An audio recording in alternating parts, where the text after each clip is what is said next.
Hello, this is Heidi Dewey, and I'm going to show you this morning how to switch out your kefir grains and start a new batch of kefir. So I like to have everything all out at one time for convenience.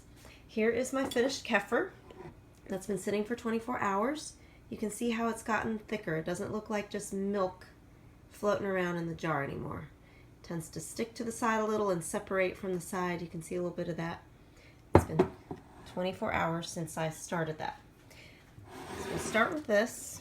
I like to have a nice deep bowl and a nice big strainer, and it doesn't need to be a very fine mesh.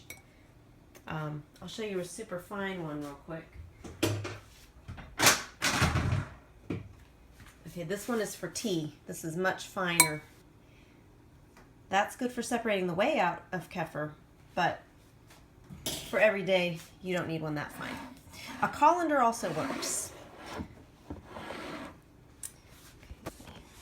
All right, so there you see the grains float to the top.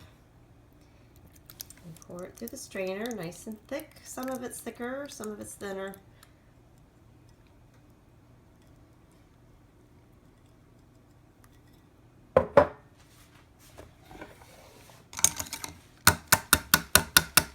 And now you can see the kefir grains. They're coated with a nice creamy coating of kefir, which is fine. Okay, so we have the finished kombucha in the bowl, and we went ahead and dropped our grains into our fresh, clean, sanitized quart jar. And it does have a measurement line for 3 cups. So we'll go ahead and open our milk and put in the fresh milk in with our kefir grains up to the 3-cup mark. We have 1 tablespoon of kefir grains in there, possibly slightly more. They do multiply. And that's good for 3 quarts of milk. Screw on the lid nice and tight. If I had 2 hands, I would do that. And then the other thing I like to do is pull out my masking tape and Sharpie, and I will write today's date and the time that I put that milk on there, so I know when 24 hours is done.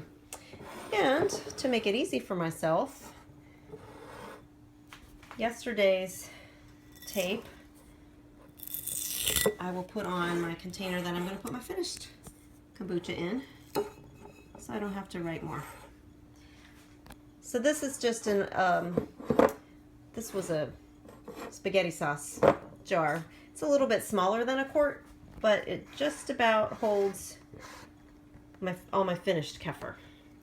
So I will usually pour that into there. And you see the textures, my texture is a little bit separated, but sometimes it turns out creamier. I know some friends of mine in Virginia Beach, I was there, and they had their kefir, and it was very, very creamy, and it didn't have that separated look at all. It was much creamier, but it's very yummy. Now at this point, the finished kefir goes in the refrigerator, or you can start using it right now. And then I do recommend that you clean these up right away, because once that kefir dries on the glass, it is very, very difficult to scrub off. So here we go. This one we will sit on the counter and wait 24 hours, and it'll be done. And it'll be delicious kefir. You can add any kind of fruit to it, make a smoothie out of it. There's all kinds of neat things you can do, and there's recipes out there online. And I do recommend culturedfoodlife.com, Donna Schwenk's website. She has a lot of great information on kefir and kombucha and recipes. Good luck!